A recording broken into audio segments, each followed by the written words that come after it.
Yep. I'm just going to spend a few minutes going through how the Spinnaker rigged on my Lark. It's very similar on most of the other Larks in the fleet. And I like to divide that up into three sections. First of all, you need to be able to pull the sail down. The halyard is the Spinnaker halyard, which goes up the mast just above where the jib halyard goes in. Then it comes down to the mast, and it comes down to the base of the mast. This red rope here comes to the base of the mast.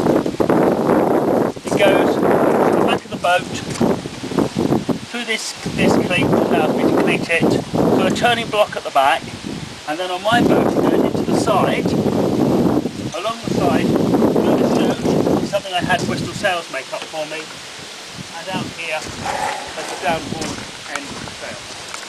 Some boats don't run into the side deck. If you've got a wander boat, then this line just goes straight back underneath the foredeck. So that's the up-pull, down-pull, so that hoists the Spinnaker, and then when you pull on the other end of the line it pulls it down again. You then need a way to hold and stow the pole. So on most boats the pole is stowed alongside the boom. So here I've got a drain pipe, but other boats just use a couple of loops about here, they've attached to the boom. So when the Spinnaker's not out, it rests there out of the way. What you then have is some arrangement so that you've got an up-pull and a down-pull pole, so the pole can go out. Now on my boat, somewhere there is always elastic in the system. On my boat, the elastic is at the bottom, and we need to go round to the other side to see that. So the down-pull of the pole comes through the foredeck, comes down to here. There's a knot and a bobble which stops the pole going too high. In case I release everything off, it comes down here and then it's connected onto this length of elastic which tensions everything up. So that elastic just runs backwards and forwards. The up-pull goes into the mast just up here, emerges on this side at the bottom, comes along the side and comes to this cleat here. Now we've got the cleat here so that either the helm or the crew can adjust the pole height. So just letting go of that and you can pull the pole up and down to adjust it. So that's the pole, and finally we have the arrangement for controlling the angle of the sail. So we have the Spinnaker sheets. The Spinnaker sheets should go round outside everything.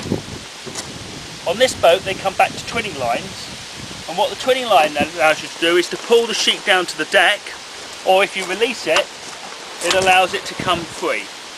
And what you do is the side that's windward or connected to the pole you pull down to the deck, and the other side you release off and then use that. This is a continuous sheet, so it comes from the side of the Spinnaker all the way back to the back through the blocks here, underneath the deck, out to the middle and back round, and does the same on the other side.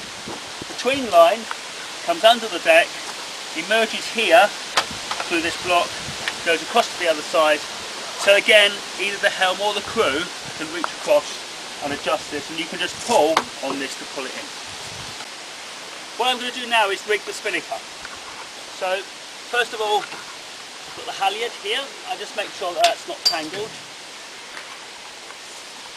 Worth noting on this halyard that I've got a knot to stop it. Allows a small amount of the Spinnaker to fly just free of the mast. That means that if it's twisted, it allows enough spin for it to untwist. And to stop the knot getting jammed in the sheave at the top, I've got a bobble there. So I just tie it so that there's about 3 inches or so on that side.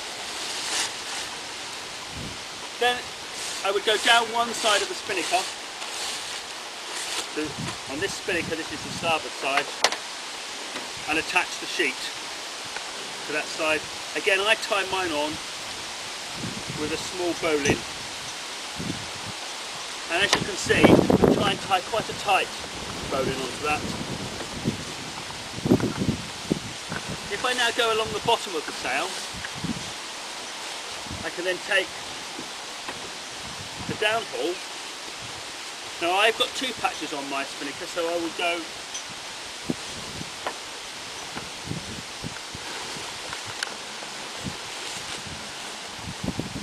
through from the outside and then I should find the second patch. It's just here. Here, so it goes through here, and again I tie with a bowline. This time I tie the bowline, quite a big one, with about a foot or a foot and a half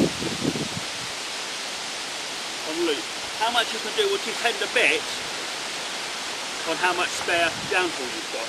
The reason I do this is that when I pull it in, it helps prevent the spinnaker bunching quite so much.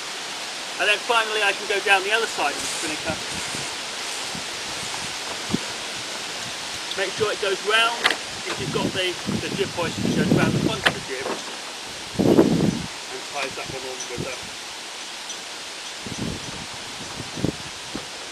again with another small bowline. I'm then going to just have it into here.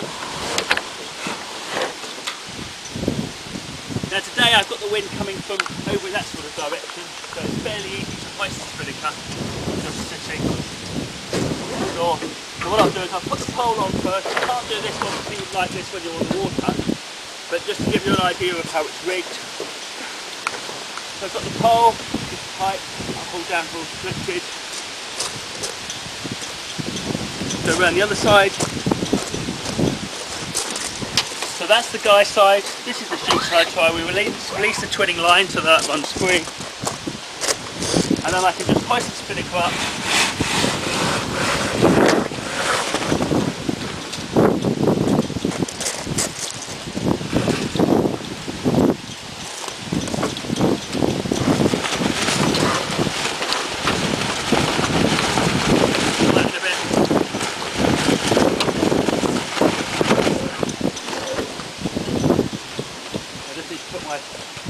On the boat. So there we are with the spinnaker rig. You can see how the downhaul works. So then when I come to drop it, I can take up all the slack on the downhaul first. Helps the spinnaker. Lift it again, pulling quickly. And we'll pull it back into the chute. This one won't go in because